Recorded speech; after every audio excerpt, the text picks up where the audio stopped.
ముందుగా ఫస్ట్ది ప్రప్రథమమైనది అశ్విని నక్షత్రము. ఇది మేషరాశికి సంబంధించిన నక్షత్రము. ఒకవేళ మీది అశ్విని నక్షత్రం అయితే ఆ నక్షత్రాన్ని మీరు కూడా ఆకాశంలో దర్శనం చేసుకోవచ్చు. అది 3 నక్షత్రాలు 3 యోగతారలు కలిపి గుర్రపు ముఖ ఆకారంలో ఉండేది అశ్విని నక్షత్రము.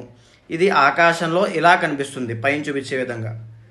అయితే ఈ యొక్క అశ్విని నక్షత్రం వాళ్ళకి, మేషరాశిలో ఉండేటువంటి అశ్విని నక్షత్రం వాళ్ళకి మే నెలంతా కూడా అనుకూలంగా లేదు. ఫైనాన్షియల్ ప్రాబ్లమ్స్ కానీ, కలహాలు కానీ, లేదా అవమానాలు కానీ పడే అవకాశాలు ఎక్కువ ఉంటాయి. గణపతి ఆరాధన ఎక్కువగా చేయాలి. అయితే అశ్విని నక్షత్రం వాళ్ళకి మెడికల్ ఆస్ట్రాలజీ ద్వారా తలకి సంబంధించిన ఆరోగ్య సమస్యలు వచ్చే అవకాశాలు ఎక్కువగా ఉంటాయి. మైగ్రేన్ కానీ, అల్జీమర్స్ కానీ, హెడేక్స్ కానీ, తలకి సంబంధించిన ఏమేమి ఉంటాయో వాటికి సంబంధించిన ఏదోటి జీవితంలో ఇబ్బంది పడేటువంటి ఆరోగ్య సమస్యలు ఉంటాయి. వాటి పరంగా జాగ్రత్త తీసుకోవాలి. అశ్విని నక్షత్రం వాళ్ళు గణపతి ఆరాధన ఎక్కువగా చేస్తే అదృష్టం కలిసి వస్తుంది.